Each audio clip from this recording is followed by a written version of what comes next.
اور بڑی تکلیف ہوتی ہے ان لوگوں کو کہ جب میں اس کو ہجڑا بولتا ہوں، بے غیرت بولتا ہوں، اور کچھ جگہ میں نے یہ بھی کہا اور یہاں بھی کہہ دیتا ہوں، میں نے کہا تو حرامی ہے، اور یہ دلیل سے کہہ رہا ہوں تو بہت سارے لوگ اس کی جماعت ابھی کچھ لوگ آ جائیں گے روسٹ کرنے کی بھائی یہ غلط ہے. بٹ کیوں غلط ہے بھائی جیسے ٹیچر کے پاس تم جاؤ گے سیکھنے کے لیے وہی ساری چیزیں تو سیکھو گے.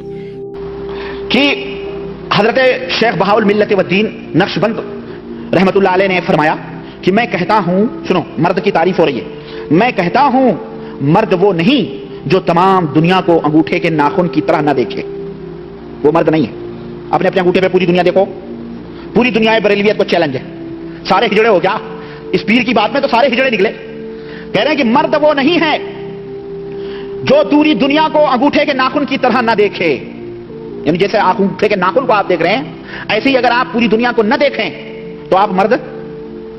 پوچھو جتنے بھی قبر پرست ہیں یہ مرد ہیں کہ عورت ہیں، کیا ہیں یا بیچ بیچ کے ہیں. اگر انگوٹھے پہ یہ دیکھیں یہ جتنے قبروں پہ بیٹھے ہوئے سجادہ نشین ہیں تب تو یہ مرد ہیں، ورنہ یہ مرد.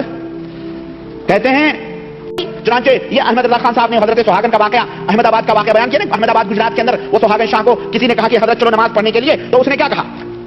اس نے کہا کہ قاضی وقت نے کہا چلو نماز پڑھنے کے لیے، تو وہ نماز پڑھنے کے لیے اور یہ حضرت کہہ رہے ہیں کہ میں تو اس کی قبر پہ ہی گیا ہوں اور باقاعدہ میں نے وہاں زیارت کی ہے اور باقاعدہ سب کچھ میں نے دیکھا ہے. چنانچہ حضرت سہاگن شاہ کے پاس جو ہے کیا کہتے ہیں وہ گئے اور زنانہ لباس پہنے گئے تھے ہجڑوں کا، یعنی ساڑی بلاؤز میک اپ کاجل سرمے چوڑیاں کنگنے اور پائلیں جھمکے سب کچھ پہن کے وہ شہر میں گھومتے رہتے تھے. اذان ہوتی تھی، نماز کا وقت ہوتا تھا، لیکن کبھی نماز پڑھنے کے لیے نہیں جاتے تھے. تو جو ہے ان سے کہا گیا نماز پڑھنے کے لیے، تو یہ گئے پیچھے پیچھے سب کچھ اتار دیا اور مسجد میں گئے. تو جیسے اس نے کہا اللہ اکبر تو اسے آسمان کی طرف منہ اٹھا کے کہتا ہے اور یہ تو مجھے بیوہ کیے دیتے ہیں، ہاں میرے دولہے کو مار رہے ہیں یہ لوگ، یہ بیوہ کیے دیتے ہیں. اور فوراً وہاں سے نماز چھوڑ کے بھاگا یہ، اور فوری طور پر ان کے لباس کے اوپر ان کے جسم کے اوپر وہی پھر زنانہ لباس آ گیا ہے. نہیں یہی تھے نا، اور یہی تھے کہ جن سے بڑے بڑے مفتی بڑے بڑے مولوی اور قاضی شہر وغیرہ پہنچے تھے کہ حضرت یہ بے نمازی خبیث کہنے پہنچے تھے اور کہنے لگے حضرت آپ دعا کریں کہ بارش ہو جائے. ایسے ہی وہ سڑک چھاپ مفتی رہے ان کے بیچارے ہے نا، تو انہیں دعا کریں کہ بارش ہو جائے. تو انہوں نے کہا میں کیا دعا کروں؟ کہیں حضور آپ دعا کریں. چنانچہ حضرت نے دعا کیا کی؟ چوڑیاں آسمان کی طرف لے گئے اور کہنے لگے کہ بارش اتارو ورنہ اپنا یہ سہاگ لے جاؤ.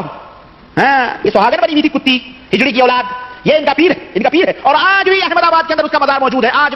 آج بھی احمد آباد کے اندر اس کا مزار موجود ہے. اور امام اعلی حضرت فاضل بریلوی لکھتے ہیں کہ میں خود گیا ہوں اور وہاں زیارت میں نے کی ہے، اور آج بھی وہاں کے رہنے والے مجاور بعین ہی وہی لباس کے اندر ہیں جن لباس سے ہمارے یہاں جو ہیں اجمیر شریف میں جو خواجہ غریب نواز ہیں، اللہ کی قسم بتا رہا ہوں، مجھ سے تو باقاعدہ اس نے بیان دیا کہ وہ پورے ہجڑے اور ہندوستان پاکستان بنگلہ دیش سے ٹرینیں ان کے لیے فری ہوتی ہیں. اور یہ رجب کا مہینہ آ رہا ہے، یہ جماعت ثانی ہے نا، یہ رجب 6 رجب کو ان کا عرس شروع ہوگا اور آج ہی سے بھیڑ شروع ہوگی اور چاروں طرف سے وہ ڈھولے ڈپڑیاں لے کے سارے ہجڑے وہاں جمع ہوتے ہیں.